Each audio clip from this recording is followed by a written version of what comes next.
बहुत बहुत शुक्रिया। अच्छा, अच्छा यहाँ पर खुदा रख का दीजिए। शुक्र है। बहुत बहुत शुक्रिया। फलाहती ने रेडियो पर कुछ सुना था। जब मुझे बताया तो मैं बहुत फिक्रमंद हो गई। बज़ाहिर बहुत भयानक तूफान था। हाँ, पहले वाले से बहुत ज्यादा भयानक। आप सही कह रहे थे, उसने आपका ख्याल रखा। हाँ, बहुत ज्यादा ख्याल रखा। वो लाओ, मुझे दे दो। वो मुझे दे दो का, वो नहीं, वो कागज। ये लीजिए, इसको गौर से देख लीजिए, गौर से देख लीजिए, इसको फिर चेक कर दीजिए। ये लीजिए। ये क्या है? खर्चे का बिल, डिब्बे की बनवाई, मजदूरों की मजदूरी, ट्रक का किराया, नाव का किराया, माल उतरवाने की मजदूरी। बिल के साथ आपकी मौसमियों की कीमत भी है। और आप भी हिसाब किताब कर लीजिए। इस लड़के की राइटिंग आप पढ़ पा रही हैं? बहुत कीड़े मकोड़ों की तरह लिखता है। नहीं, बहुत अच्छी राइटिंग है। ये आखिर में क्या है? फायदा है और क्या। इतना ज्यादा फायदा? मतलब खर्चे का 3 गुना फायदा मिला है? मैंने कहा था ना, जितना मैंने कहा खरीदार ने दे दिया, वहीं पर अदा कर दिया। सुबह निकलने से पहले एक्सचेंज वाले को पैसे दिए और उसने फौरन मेरे अकाउंट में डाल दिए। अब आप कहें तो अभी आपके हिस्से का चेक लिख कर दे दूं। मुझे तो यकीन नहीं था कि आपको इतना प्रॉफिट होगा। मैंने कहा था ना। जी हाँ, कहा था। अच्छा, अपने पोते के लिए आपने यहाँ कुछ नहीं लिखा है? इसका हिस्सा मेरे जिम्मे है। क्यों आपके जिम्मे? क्या ये हम दोनों का सौदा नहीं था? इसलिए इसका हिस्सा भी हम दोनों से होगा। 50 लाख मेरे हिस्से में से इसे दें, फिर दो साहब, और अपने हिस्से में से भी 50 लाख तुमान दे दें। मतलब 1 करोड़ इसे दे दूं? जी हाँ। जानते हैं इसने कितनी मेहनत की है? वही जो आपका इतना ख्याल रखा, जिसकी वजह से आप समंदर में नहीं डूबे, वही हम पर इसका एहसान है। देखें, मैंने इसका ख्याल रखा है, लेकिन ठीक है, आप कह रही हैं तो मैं इसे दे दूंगा। ठीक है। माफ़ कीजिएगा। हेलो, अस्सलाम वालेकुम। जी हाँ, मेरे पास है। बेगम साहब, यदुल्ला साहब का फ़ोन है। मेरे भाई हैं। माफ़ कीजिएगा, ज़रा फ़ोन पर बात कर लूँ। माफ़ कीजिएगा। अस्सलाम वालेकुम भाई साहब, कैसे हैं आप? 1 करोड़ लोगे? देखो, तुम पैरों के अंगूठों से लेकर सर तक 1 करोड़ के हो भी। अच्छा ये बताओ, तुम्हें पता है कि 1 करोड़ में कितने सिफर होते हैं? बेगम साहिबा तो कहती हैं मेरी बहुत कीमत है। देखो, उन्होंने तुम्हें कुछ ज्यादा ही समझ लिया है। अब आप देंगे या नहीं 1 करोड़? हाँ, दूंगा, लेकिन तुम्हारा हक नहीं है, लेकिन दूंगा। माफ़ कीजिएगा दादाजान, ये पूछना चाहता कि जो भी हो जाए आप ये पैसे मुझे देंगे ना? जैसे क्या हो जाए? कुछ नहीं, बस ऐसे ही कह रहा हूँ। देखो, जैसे ऐसा कह रहे हो, क्या मतलब? क्या हो सकता है? क्या हो सकता है बताओ? अच्छा, जैसे खुदा न खास्ता आप और बेगम साहिबा में झगड़ा अगर हो जाए। देखो, हम दोनों कोई पागल हैं जो फजूल में लड़ने लगेंगे? अच्छा, फ़र्ज़ करें कि मतलब ये कि मान लें बेगम साहिबा ने कुछ कह दिया जो आपको पसंद नहीं आया, फिर आपने कोई ऐसा काम कर दिया जो बेगम साहिबा को पसंद ना आया हो, तो सब कुछ ख़त्म हो जाएगा। तो फिर पार्टनरशिप ख़त्म हो जाएगी, तो मुझे पैसे देंगे या नहीं? पहली बात तो ये कि 100 बार तुमसे कहा है कि इस तरह की बदशगुनी वाली बात ना क्या करो। देखो, पैसे की फिक्र ना करो, दे दूंगा। हाँ, दे दूंगा। बहुत बहुत शुक्रिया, मेरी फिक्र दूर हो गई। अच्छा, ये फिक्र क्यों हो रही थी तुमको? माफ कीजिएगा फिरदौस साहब। कोई बात नहीं।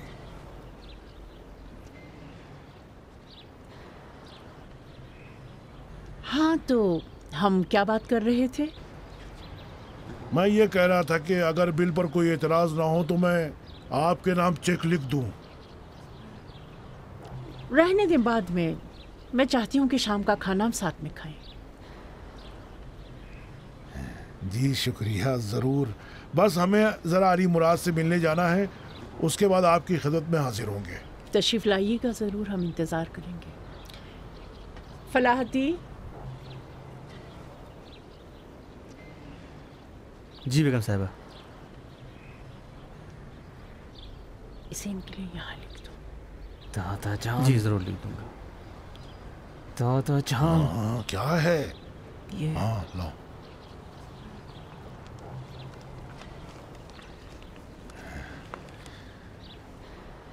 ये सब समेटो।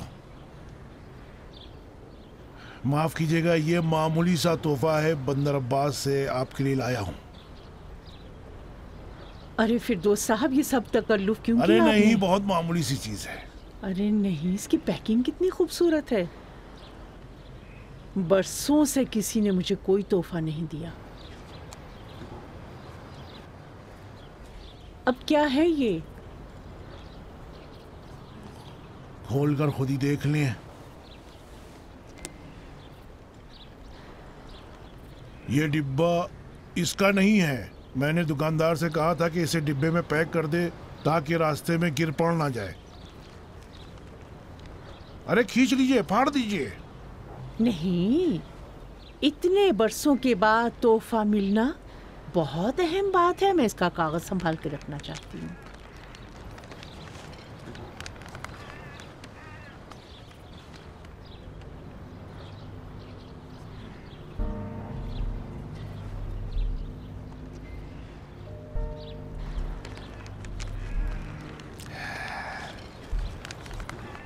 ये क्या है? आम का अचार।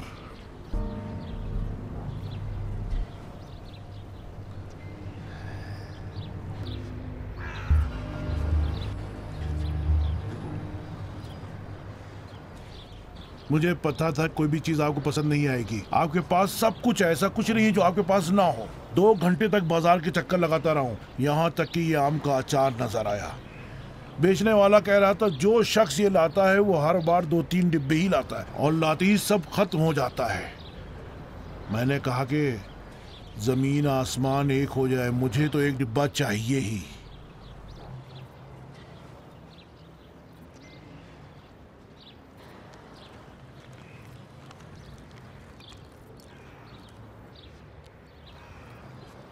बहुत जबरदस्त है। आप इससे अच्छा तोहफा मुझे नहीं दे सकते थे।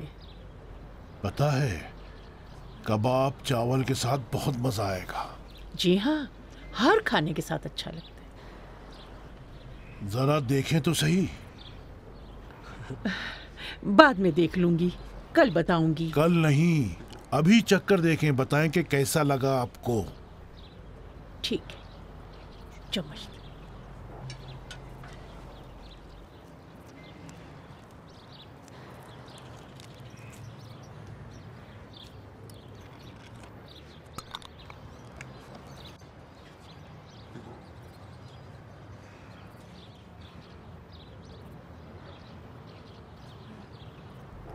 ये लो। अरे इससे क्या होगा, ये तो बहुत ही कम है।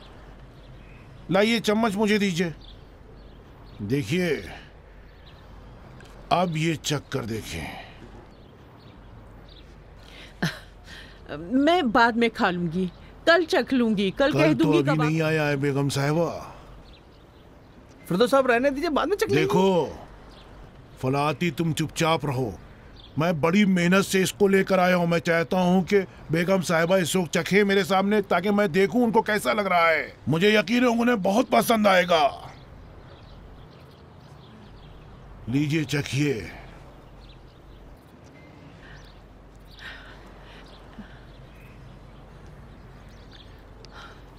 बेगम साहबा बहुत मिर्च होगी इसमें। फलाती, तुम अपना मुंह बंद रखोगे या नहीं रखोगे? आप चखिए।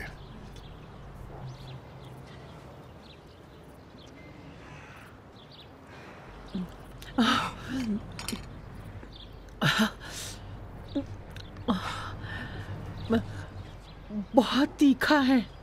लेकिन मजेदार भी है ना? हाँ हाँ, बहुत मजे का है। क्या कहा था मैंने लड़के? जी। ये ले बेगम साहबा।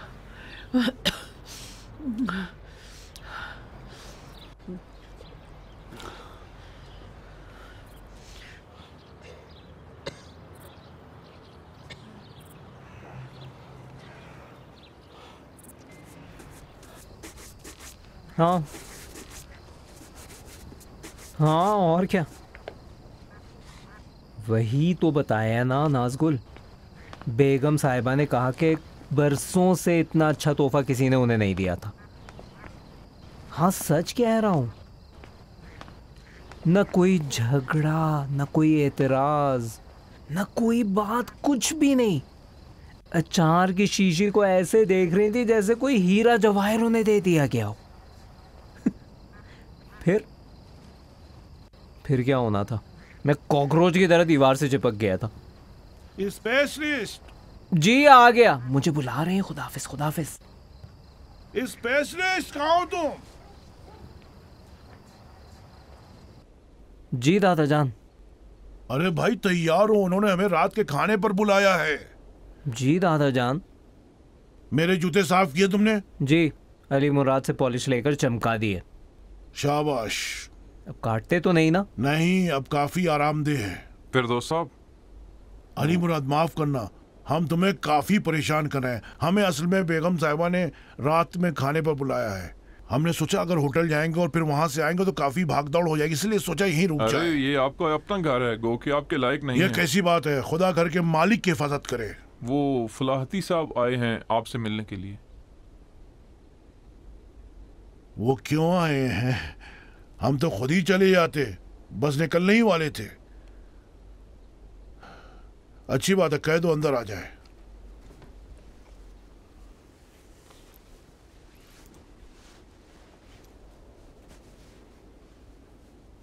आए फलाहती साहब, खुश आमदीद। खुश आमदीद। अस्सलाम वालेकुम फिरदौस साहब। अलैकुम सलाम फलाती साहब। आपको जहमत करने की जरूरत ही नहीं थी, हम तो बस निकलने ही वाले थे। माफ़ कीजिएगा, बेगम साहिबा ने कहा है कि अगर परेशानी ना हो तो आज की दावत किसी और दिन के लिए टाल दें। ये लो, इसमें परेशानी क्या है? सारे दिन अल्लाह के ही दिन हैं, किसी और ही दिन सही। देखो, कोई बात हो गई है? नहीं, कुछ नहीं, खुदा हाफिज। सुनो, जी बताइए। तुम मुझे ऐसे क्यों देख रहे हो? कैसे देख रहा हूँ? उस घोड़े की तरह जो नाल लगाने वाले को देखता है। क्या हुआ है? मैंने अर्ज किया कि कुछ नहीं हुआ। आपने अर्ज किया, लेकिन हमने यकीन नहीं किया। बताओ क्या हुआ है? आज की दावत क्यों कैंसिल हुई है? मुझे नहीं पता फिरदौस साहब, बेगम साहब जी नहीं, तुम्हें खूब पता है। बताओ क्या मामला है?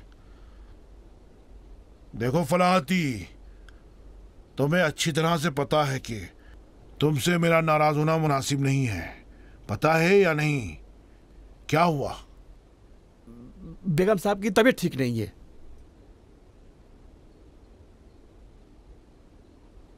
क्यों, क्या हो गया? उन्हें डॉक्टर के पास नहीं ले गए? डॉक्टर की जरूरत नहीं थी। ऐसी कौन सी बीमारी है जिसमें डॉक्टर की जरूरत नहीं है? क्या हुआ है? उन्हें दाने निकल आए हैं। उन्हें दाने निकल आए? देखो, शाम को जब हम वहां थे तो बेगम साहिबा सही और सालिम सेहतमंद वहां बैठी थी। यह कैसे मुमकिन है किसी को बिला वजह ऐसे ही अचानक से दाने निकल आए? बिला वजह ऐसा नहीं हुआ जनाब, उस अचार की वजह से हुआ है। अचार की वजह से? हाँ, बेगम साहिबा को मिर्च मसाले से एलर्जी है, दाने निकल आते हैं। देखो तो फिर क्यों उन्होंने फिर क्यों खा लिया? इसलिए कि आपकी बात का इनकार नहीं करना चाहती थी। इजाजत दीजिए।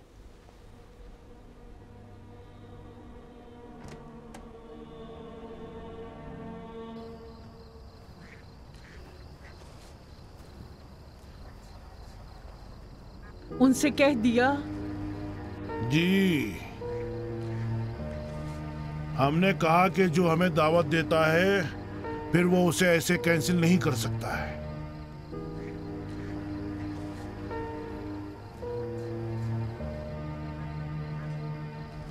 माफ कीजिएगा फिरदौस साहब, बहुत शर्मिंदा हूँ। ये लो। आप क्यों शर्मिंदा हैं? देखें, ये आपकी बात लाख घूसे और कोड़े से ज्यादा तकलीफ देने वाली है। आप क्यों शर्मिंदा हैं? हमें 10 आदमियों की जरूरत है जो मेरा ख्याल रखें कि कोई गड़बड़ ना करूं। हम बात करना चाहते हैं तो गड़बड़ हो जाती है, किसी के साथ अच्छाई करना चाहते हैं तो गड़बड़ हो जाती है, किसी को नसीहत करना चाहते हैं तब भी गड़बड़ हो जाती है। 10 बार बाजार के चक्कर लगाए आया गया, फिर मैंने सोचा कि ऐसी चीज ले जानी चाहिए जो उन्हें पसंद आए, उन्हें अच्छी लगे। फिर उस अचार के डिब्बे पर नजर पड़ी और उसके पीछे पड़ गया। काश कोई वहां मुझे बताता कि ये लो अक्लमंद, तुम्हारी अकल घास चढ़ने गई है। उस लड़के ने मुझसे कहा कि उसे रहने दें, यह अच्छा तोहफा नहीं है, यह सही चीज नहीं है। लेकिन मैंने उससे कहा कि तुम्हें कुछ नहीं मालूम, तुम्हारी समझ में नहीं आएगा। बंदर अब्बास से तेहरान तक उसे बगल में दबाए रहा ताकि शीशा न टूटे। काश मेरे पैरों पे गिर के टूट जाता। ऐसी बातें ना करें फिरदौस साहब, आपकी गलती नहीं है, मुझे एलर्जी है। और वो जिस कागज में पैक किया था वो भी बहुत खूबसूरत था, बहुत। सच में? जी हाँ। उस रंग का मैंने खुद ही इंतखाब किया था। बहुत अच्छा लग रहा था। आप जरा अपना चेहरा मेरी तरफ कीजिएगा।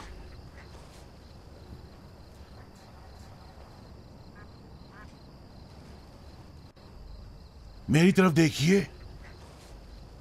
देखने के लायक नहीं। मेहरबानी करके इधर देखिए।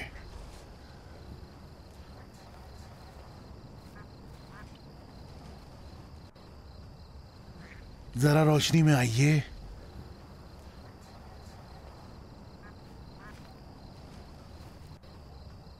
इस वक्त तो दोपहर से ज्यादा अच्छी लग रही हैं आप। पता है आपको, आप बिल्कुल उस हिंदुस्तानी अदाकारा की तरह लग रही हैं जिसकी बड़ी बड़ी आंखें थीं। आंखों पर असर नहीं हुआ, चेहरे पर हुआ है। आप इसे हटा सकती हैं हल्का सा?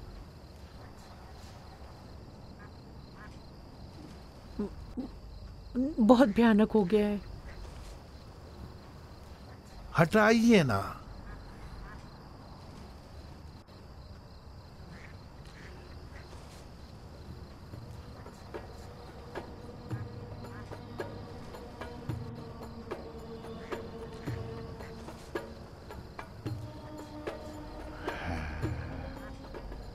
मेरा चेहरा तांबे की तरह हो गया है, बिल्कुल सुर्ख हो गया है। देखिए, ये तांबा हर सोने से ज्यादा कीमती है, हर सोने से, समझी?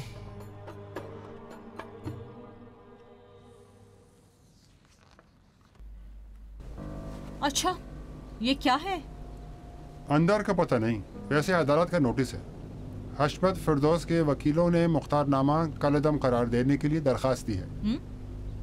कौन सा मुख्तारनामा?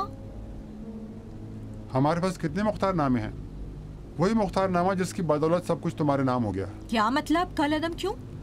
किस वजह से कलअदम करार दिया जाएगा? मुझे नहीं मालूम, लेकिन मुझे लगता है कि उनके हाथ कोई सबूत लग गया है जो उन्होंने कानूनी चाराजोई का इरादा किया। हशमत फिरदौस के पास अगर सबूत होता हशमत तो फिरदौस से कोई मतलब नहीं। उनके वकीलों को जरूर कुछ मिला है जिसकी वजह से ये दरखास्त दायर की है। अब क्या मिल सकता है उन्हें? मुझे नहीं मालूम। अच्छा तो जाओ पता करो, यहाँ रोज रोज आकर मेरे सामने बैठकर मनहूसियत फैलाने से बेहतर है कि जाओ अदालत में और देखो वो क्या कर रहे हैं। जरूर, आप हुक्म दे दें कि मेरा वकालत का लाइसेंस जिसे कलअदम करार दे दिया गया है फिर से बहाल कर दिया जाए। मुझे नहीं लगता कि तुम उनसे जीत पाओगी, वो तुमसे ज्यादा ताकतवर हैं। अच्छा तो मैं अब क्या करूं?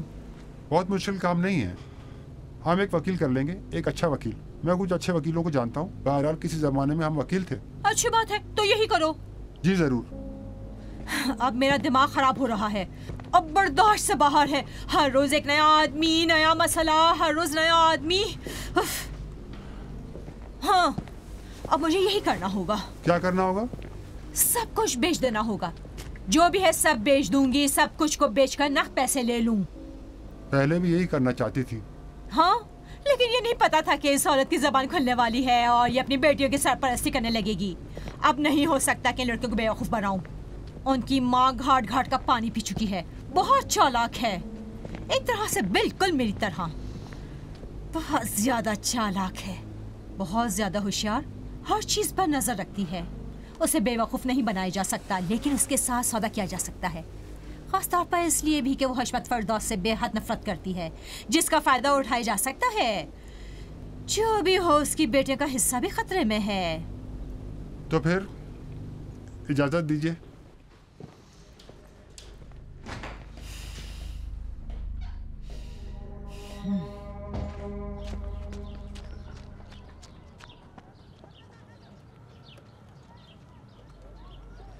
अम्मी सर्दी तो नहीं लग रही ना? नहीं, दीजिए मैं ले लेती हूँ। मैं खुद ही।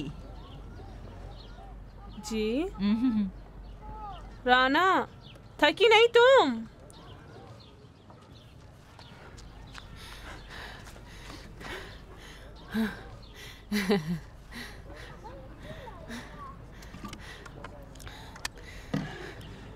मुझे कुछ मिनट और दौड़ना है।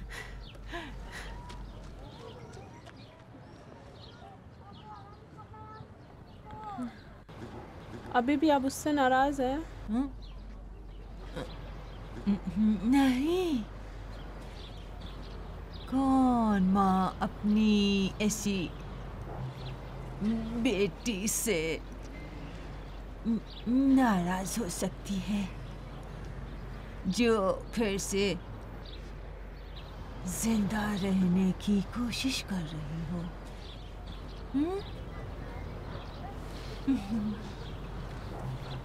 मैं आपके सदक़े जाऊं। राना, हम जा रहे हैं, तुम भी चलोगी?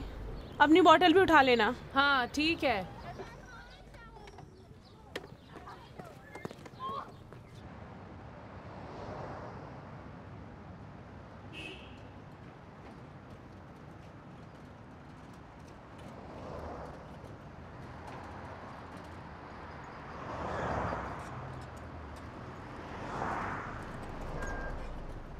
अरे अम्मी वो देखिए परिसीमा।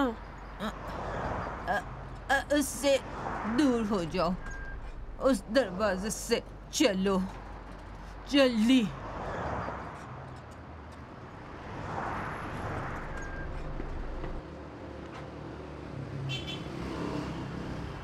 लैला, इधर से क्यों जा रही हो? ताकि परिसीमा हमें ना देखे। राना तुम दरवाजा खोलो।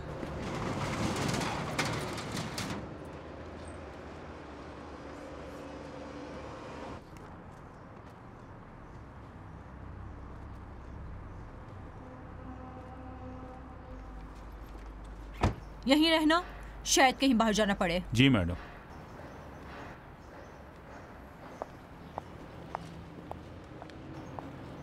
फूफी जान। अस्सलाम वालेकुम फूफी जान। अस्सलाम वालेकुम। वालेकुम सलाम। लड़कियों, तुम लोगों का दिन कैसे गुजरा? अच्छा था। आप कैसी हैं फूफी जान? अच्छा, तुम लोग जाओ नहा लो, तब तक मैं फूफी जान से बात करती हूँ। तुम भी जाओ, कपड़े बदल लो, पसीने में तरबतर हो। जाओ।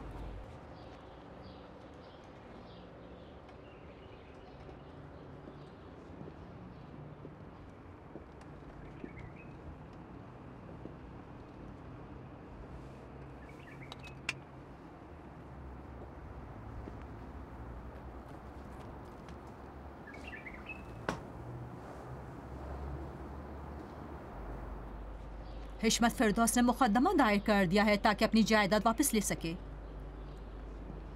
लेकिन मुझे मालूम है कि सब फजूल है, कोई सबूत नहीं है। आखिर वो बालिग थे, रजिस्ट्रेशन ऑफिस जाकर मुख्तारनामे पर दस्तखत की है। अब हाथ पैर मारने से कोई फायदा नहीं, लेकिन ये दुनिया है, क्या पता। हाँ ठीक है,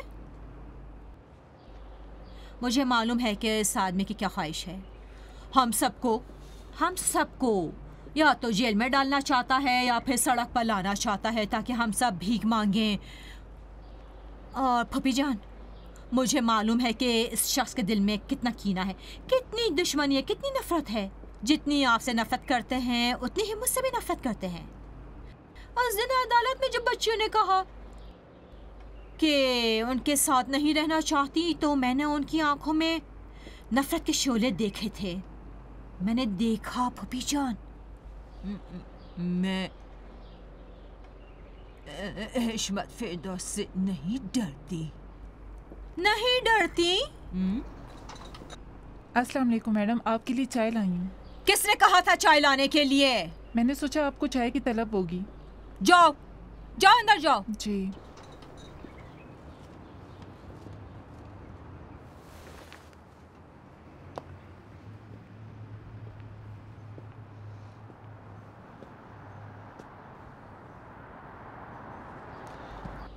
अच्छा, तो आप डरती नहीं?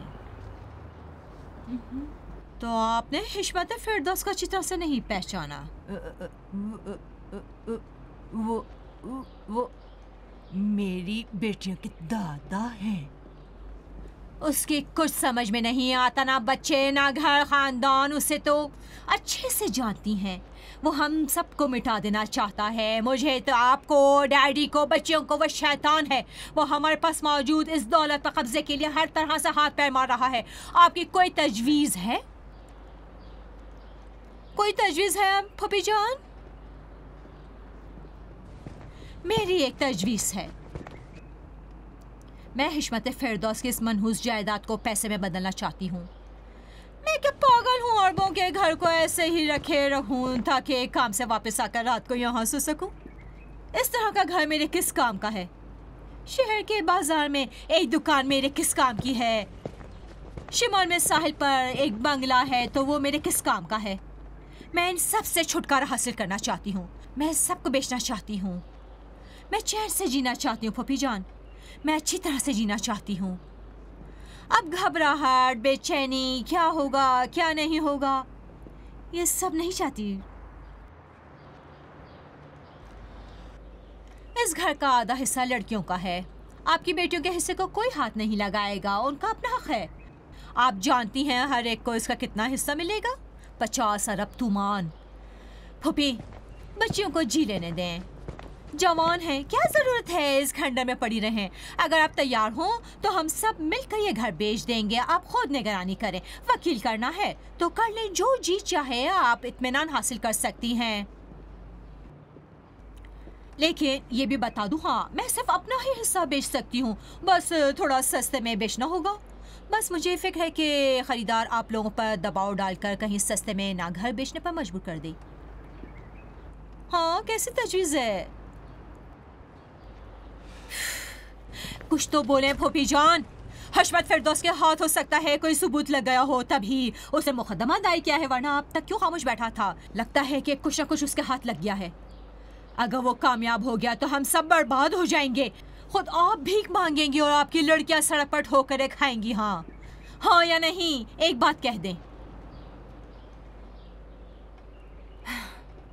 ठीक है, मैं अपना हिस्सा बेच दूंगी।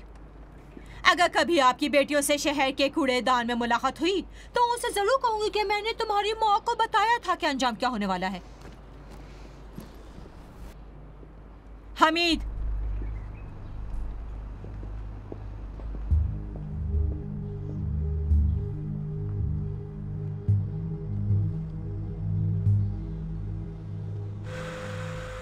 बस करो, जाओ वहां की सफाई करो।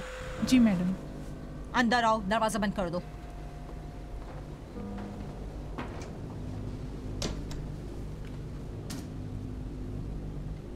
जी हुक्म करें मैडम। एक सवाल पूछना चाहती हूँ। फरमाइए। टेलीफोन में तुम्हारे भाई की आवाज तुम्हें याद है ना? जी मैडम। उन्हें डिलीट तो नहीं किया? नहीं। क्यों? आपने डिलीट करने को कहा ही नहीं। आपने कहा था कि वो आवाज़ मेरी ज़िंदगी की ज़मानत है और जो मैंने जराइम किए हैं वो आपकी ज़िंदगी की ज़मानत है। सही। अच्छा, अब वो फ़ोन और आवाज़ें कहाँ हैं? महफूज जगह पर है मैडम, ऐसी जगह जहाँ के बारे में सिर्फ मुझे इल्म है। अब एक और सवाल, तुम्हारे अलावा कोई और भी इस रिकॉर्डिंग तक पहुँच सकता है? कोई नहीं मैडम, कोई नहीं। हिशमत फिरदौस ने अपील दायर की है अपनी जायदाद वापस लेने के लिए। मुझे लगता है कि उसे कोई जरूर सबूत मिल गया है, वरना अभी तक क्यों अपील नहीं की थी? जी मेरे ख्याल में आप सही कह रही हैं। हाँ, मैं ये जानना चाहती हूँ कि इस बात का कितना इम्कान है कि इस गुफ्तगू की एक रिकॉर्डिंग हिशमत फिरदौस को ही मिल गई हो।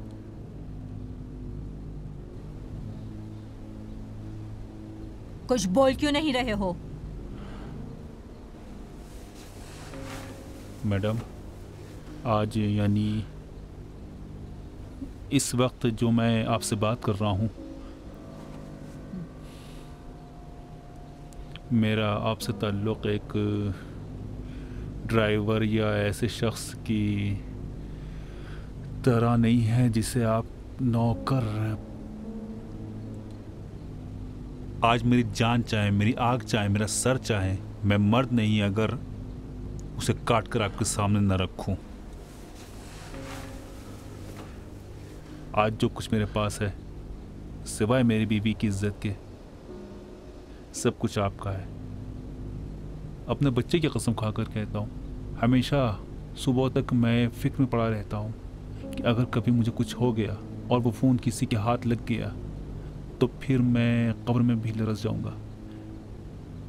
मैं नहीं चाहता, मुझे नहीं पसंद है कि आपकी पेशानी पर शिकन पड़े। मैं नहीं चाहता कि आपके चेहरे पर फिक्रमंदी नज़र आए। बहुत पहले से मैं ही समझ गया हूँ। अब मेरे लिए नौकरी तलाश करना, पैसे कमाना और घर खरीदना कोई बड़ा काम नहीं है। बगैर चूं चरा कि आपके लिए जान देना मेरी आरज़ू है। इसीलिए मैंने फैसला कर लिया है कि आज रात उस रिकॉर्डिंग को डिलीट कर दूंगा और फ़ोन को भी टुकड़े टुकड़े कर दूंगा ताकि मुझे यकीन हो जाए कि आपके लिए इत्तेफाक से भी कोई मसला पैदा ना हो। ये सब आपसे इसलिए कह रहा हूँ ताकि आपको यकीन आ जाए कि वो फ़ोन किसी और के हाथ नहीं लगा है। मैं जानती हूँ हमीद साहब, आपके बारे में भी मेरे ख्यालात एक ड्राइवर और नौकर की तरह नहीं हैं, लेकिन अभी ना इसका वक्त है और ना के मौका। शुक्रिया कि मुझे मुतमईन कर दिया। मैं आप पर कुर्बान हो जाऊं मैडम। आज रात ही उस रिकॉर्डिंग को डिलीट कर दूंगा मैडम। जानती हूँ।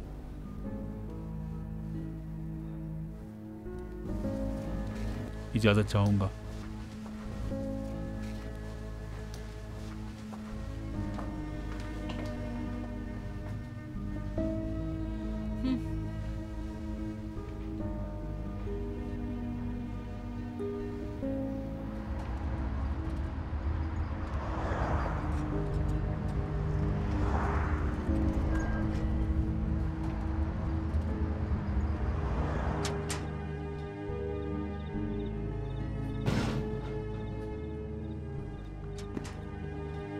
इज्जत,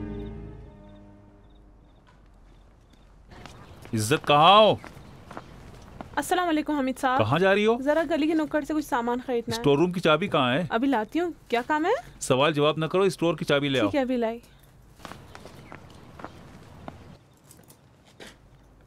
ये ले हमीद साहब। हमीद साहब, जरा खुदा के लिए हामिद का भी ख्याल रख लीजिए। मैं अभी रोटी लेके बाहर से अच्छी आती बात, हूँ। अब जाओ भी।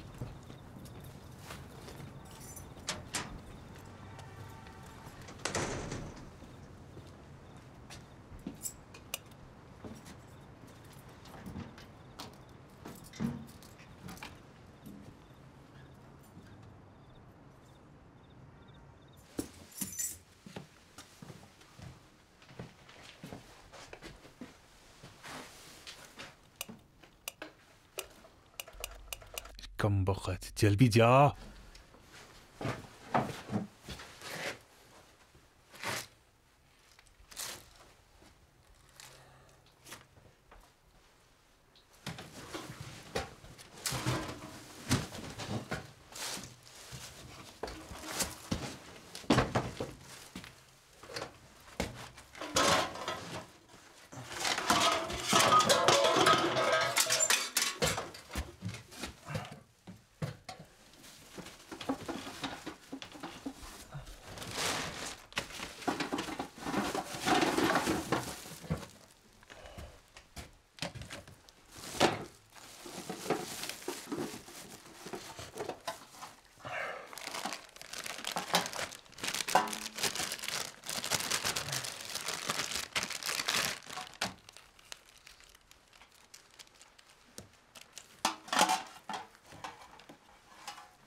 हमीद साहब, हमीद साहब। क्या है? आइए, खाना तैयार है, रोटी भी गर्म है। खाना निकालो, अभी आता हूँ। नहीं हमीद साहब, मैंने ठंडा हो जाए, कहा मज़ा ना नहीं आएगा। निकालो, अभी आता हूँ। अच्छा ठीक है, कोई बात नहीं।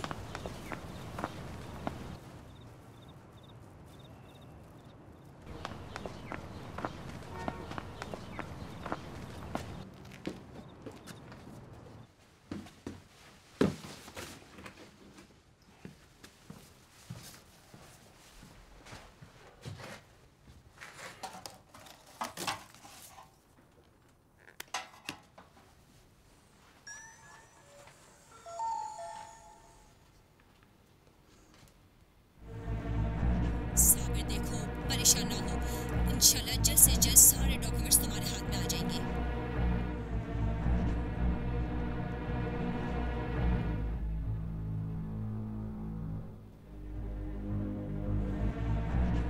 आपके बारे में मेरा ख्याल एक ड्राइवर और नौकर की तरह नहीं है, लेकिन अभी ना इसका वक्त है और ना कि मौका। आज आप मेरी जान चाहें, मेरी आग चाहें, मेरा सर चाहें, तो मर्द नहीं अगर आपके लिए उसे काटने में एक लम्हा दम मुझ काम।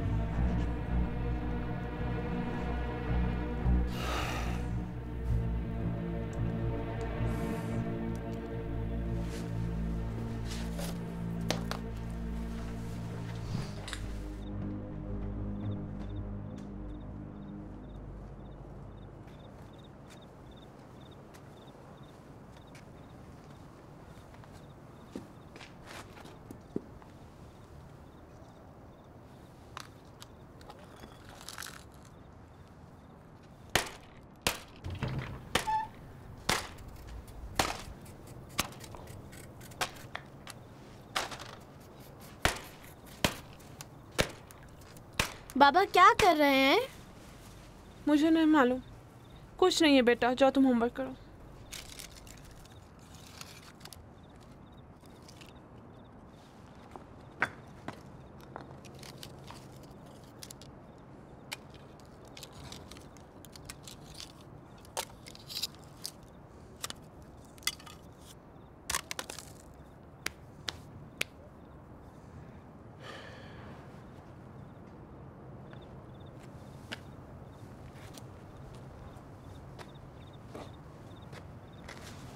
अस्सलाम वालेकुम मैडम,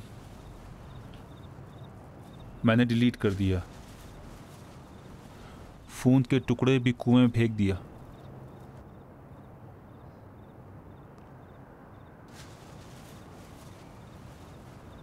शुक्रिया मैडम।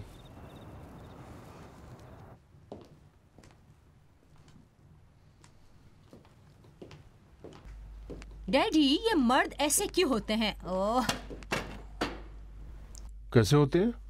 कभी कभी इतनी बड़ी बड़ी बातें करते हैं कि आसमान भी समेट ना पाए, और कभी एक बच्चे की तरह बन जाते हैं।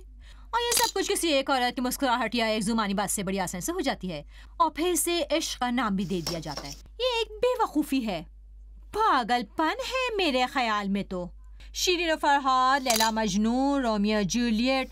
अब कौन कहे कि आखिरमंद आदमी, ये कैसे मुमकिन है कि एक फावड़े से तुम पहाड़ से नदी निकाल दो, या इसी तरह से महबूब की लाश पर पहुंचती है, खुदकुशी कर लेती है। सब बातें सुनकर मेरी तबीयत खराब हो जाती है। वाह वाह, कॉफी की चारों तरफ खुशबू फैली है। तुम्हारे लिए भी लाऊं? नहीं, पी चुका हूँ, हालत ख़राब है। गए सब लोग? कौन? हाँ, तुम्हारी मामूजात उस डॉक्टर के साथ चली गई, और जो पेंटिंग तुमने कही थी उन्हें दे दी। कह दिया कि तोहफा है, पैसे भी नहीं लिए और कमीशन भी नहीं खाया मैंने। मेरे बारे में नहीं पूछा? पूछा, मैंने कहा कि तशरीफ़ नहीं रखते, बाहर गए हैं। बहुत बहुत शुक्रिया। कोई बात नहीं। मुझे लगता है कि मैं बूढ़ा होता जा रहा हूँ।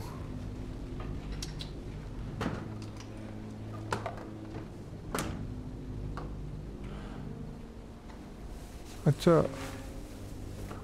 ये बताओ तुम्हें क्या हुआ? कुछ नहीं। हाँ, ठीक कह रहे हो। देखो, एग्जीबिशन इतनी कामयाब रही, तुम्हारी बहुत सारी पेंटिंग अच्छी कीमत पर बिक गई, हमने अखबारात में तुम्हारी सिर्फ तारीफ लिखी, फिर ये मुंह क्यों बना हुआ है जैसे बेड़ा गर्क हो गया हो? सासान कहा ना कि कुछ नहीं हुआ है, तंग मत करो। हाँ ठीक है भाई, अब कुछ नहीं कहूँगा। ये तुम्हारी मामू की बेटी डॉक्टर है? हाँ। माशाल्लाह, ये वही है जिसके साथ तुम्हारी अम्मी शादी के लिए जिद कर रही थी और तुम इनकार कर रहे हो? मेरे ख्याल में गलती कर रहे हो। उस लड़की के बहुत सारे रिश्ते होंगे। मतलब ये कहना चाहता हूँ कि अगर कुछ करना है तो ये आखिरी मौका है। अच्छा, ये इसका क्या होगा? ये तो बेजान है। बहुत कोशिश कर रहा हूँ, लेकिन इसे भूल नहीं सकता। अरे वाह, माशाल्लाह। तो उतर जाओ अखाड़े में। अगर मैं शादी करूँगा तो इसी से शादी करूँगा बस। ये तो बहुत अच्छी बात है। एक तो ये कि तुम शादी पर तैयार हो गए हो, और दूसरी बात ये कि लड़की शादी के लिए राज़ी है। बहुत अच्छी बात है। वालिदैन को फ़ोन करूं? मैंने बहुत सोचा है, मैं उसे गवा नहीं सकता। जिसके जी में जो आए वो कहे, मैं उसी के साथ शादी करूँगा। कौन क्या कहेगा? सब लोग कौन? एक मिनट, मेरे ख्याल में तुम आहो साहिबा की तो बात नहीं कर रहे हो? तो फिर जिसे भूल नहीं सकते और जिसके साथ ज़िंदगी गुजारना चाहते हो वो कौन है? मैं पूछ रहा हूँ कौन है? मिस नादरी। नादरी साहिबा? वही जो... ओहो हो, इस सिलसिले में मुझे अपनी जान प्यारी है और इस सिलसिले में मैं कुछ नहीं कर सकता। ये मेरा काम नहीं है। नहीं कहूँगा। शाबाश लड़के। अच्छा, तो फिर मुझे भी एक बात कहने दो। ये कहाँ की सीनरी है? मैंने कुछ नहीं कहा। अफसोस। चलो छोड़ो। जहाँ तक से इस खातून से तुम्हारी शादी का मामला है, तो मेरे ख्याल में तुमने अपनी ज़िंदगी का सबसे सही फैसला किया है। मुझे पता और है। मुझे उम्मीद है कि वो भी सही फैसला करेंगी और इनकार कर देंगी। जो जनाब को बुरी लग गई बात। अगर मेरे पास 7 अंधी लूली लंगड़ी लड़कियां हों और मैं खर्चा भी ना उठा पाऊँ उनका, तब भी मैं उनकी शादी किसी फनकार से नहीं कराऊंगा। सच बताओ, ये फनकार इंसानों की तरह रहते हैं? अच्छा, तो ये बताओ, बिल्ली के गले में घंटी कौन बांधेगा? ये घंटी की बात क्या है सासान? मतलब ये कि कौन बहादुर इस फैसले से वालदा को आगाह करेगा।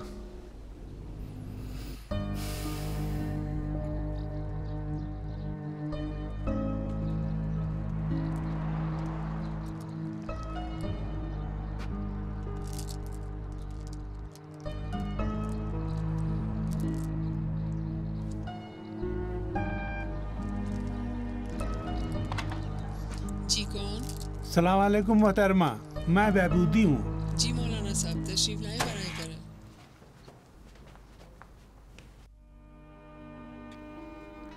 ये लीजिए। बहुत बहुत शुक्रिया। नौशे जान, ये लीजिए। शुक्रिया। नौशे जान।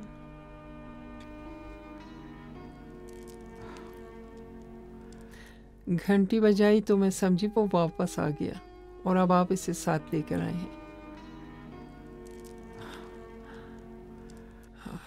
बड़ा बेरहम है। यहाँ तक नहीं आया? अच्छा, उस दिन जो वादा किया था फिर भी क्यों नहीं आया? आया था मोहतरमा, आया था।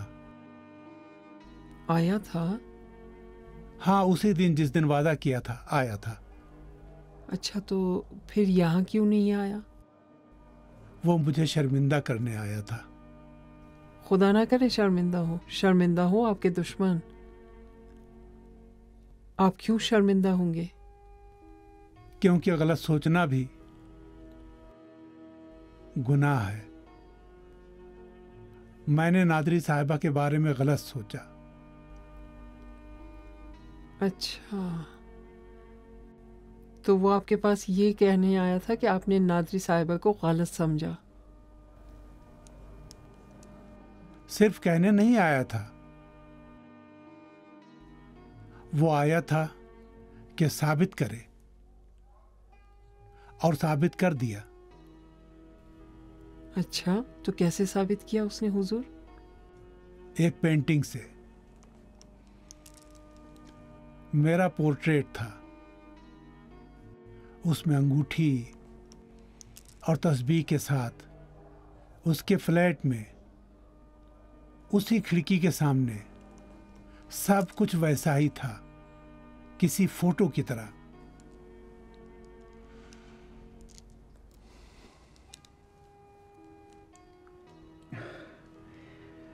हाँ, और फिर आपको यकीन हो गया कि उन साहिबा के बारे में आपसे गलती हो गई है। ये कैसा सबूत है हुजूर?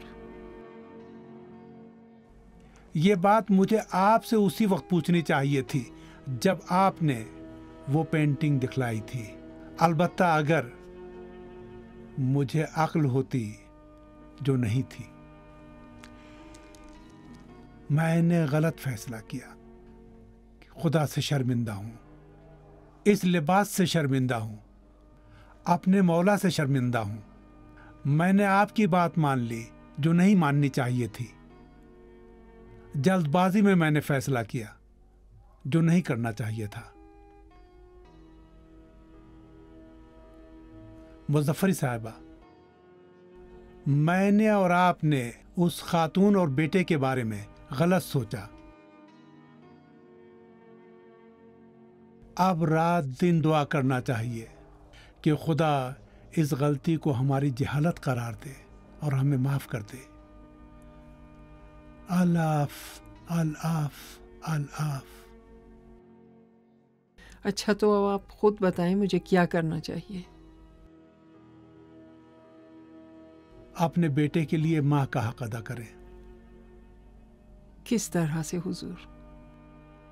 आपका बेटा उस खातून से शादी करना चाहता है। जाइए और बेटे के लिए उनका रिश्ता मांगिए।